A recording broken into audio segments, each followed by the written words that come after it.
Vous voyez souvent ça, les gens sont là, ils célèbrent l'expertise américaine. Oui, ils sont bons. Mais je peux vous assurer que Maduro a simplement été lâché.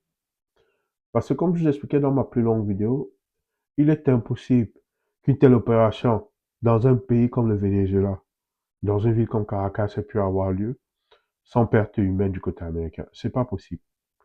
Si toutes les forces de défense, incluant les milices et les gangs de rue, sont du côté de Maduro, c'est pas possible. Ces dernières ont été soit pressurisées par les Américains, soit corrompues par les Américains pour lâcher Maduro. C'est pas possible. Parce que, juste pour vous dire, ok? Caracas, là, c'est comme Rio de Janeiro.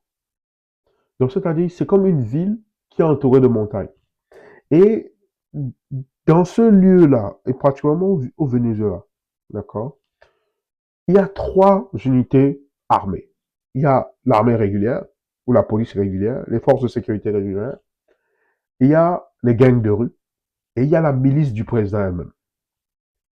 Et vous devez savoir que dans un environnement comme Caracas, où la ville est entourée de montagnes, vous ne pouvez pas, en groupe, faire un pas sans que les guetteurs des gangs de rue sachent qui vous êtes et qu'un bataillon de l'armée ou de la police ou un hélicoptère a décollé.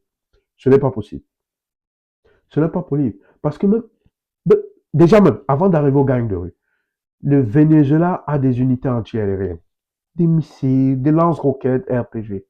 Donc, même si elles ne sont pas aussi puissantes que les Américains, à l'intérieur de leur pays, la distance entre les hélicoptères, ces unités antiaériennes-là sont assez efficaces pour abattre un Apache, un Chinook ou tout autre hélicoptère américain qui pourrait survoler en dessous des radars. Parce que c'est pas possible. Parce que quand j'ai vu le survol des hélicoptères américains, on voyait clairement qu'ils volaient, ils rasaient les toits des maisons pour éviter d'être détectés par les radars.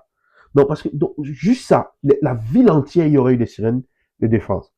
Donc, et l'autre chose qui me rend encore plus confiant dans mon raisonnement que Maduro a été lâché, c'est que dans ces favelas-là, dans ces favelas, comment ils sont bâtis, hein? Les gangs de rue dans ces villes-là comme Caracas, comment ils sont organisés? Ils ont ce qu'on appelle des guetteurs qui sont capables de détecter tout mouvement des forces de sécurité, internes ou externes. Et donc, il est impossible que tout ce bataillon, un escadron d'hélicoptères puisse survoler la ville et se rendre au palais présidentiel sans que ces gens-là, des gangs de rue, ne soient avertis. Et s'ils étaient avec le système Maduro, ils auraient averti les milices et le président Maduro et les forces armées auraient été avertis. Donc, c'est impossible qu'il n'ait pu avoir aucune victime sans qu'à l'interne même, hein, que ce soit le ministre de la Défense, peut-être le ministre de la Défense ne savait pas, mais qu'à l'interne même, certains généraux clés de l'armée, les gangs de rue, n'étaient pas complices. C'est pas possible. C'est pas possible. Non, en réalité, Maduro a simplement été sacrifié. C'est la seule conclusion que j'ai. Parce que d'ailleurs, si ces milices-là travaillaient pour Maduro, si les gangs de rue étaient pro-Maduro, ça prend juste un lance-roquette pour que ça devienne une histoire à la Somalie ou à l'Afghan. Ça prenait juste un 50 calibre, comme ils appellent. Ils l'ont. Donc, on peut dire ce qu'on veut, célébrer les Américains pour ceux qui veulent le célébrer. Mais je peux vous dire une chose que je vous explique juste la mécanique. Maduro a été lâché.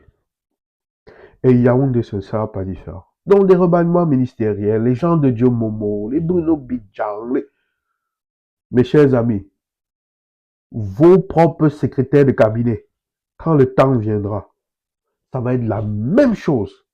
Ils vont vous lâcher. Votre système est voué à l'échec. La question est simplement de savoir comment est-ce que l'opposition va le faire tomber. Parce que peu importe comment vous dessinez votre schéma, vous êtes voué à tomber. Maduro, il y a 5 mois, il ne savait pas qu'il avait fini les yeux bandés dans un bateau avec sa femme. Donc, vous êtes prévenus. Votre tour arrive. L'opposition doit jouer sa partition. Et quand je parle d'opposition, l'opposition principale, que ce soit le FSNC ou le MRC. Vous devez jouer votre partition à la perfection sans aucune pudeur. Oubliez ces conneries d'élections législatives. Si vous y participez, vous tirez une balle dans le pied. Jouez pleinement votre rôle d'acteur du changement et poussez le RDPC à continuer à jouer sa partition à la perfection qui le mènera à sa propre perte. Ne dites pas qu'on vous avait pas prévenu. Parce que quand on vous parle, vous dites, ah, vous voulez toucher du doigt et serrer de la main. Chacun apprendra à son rythme.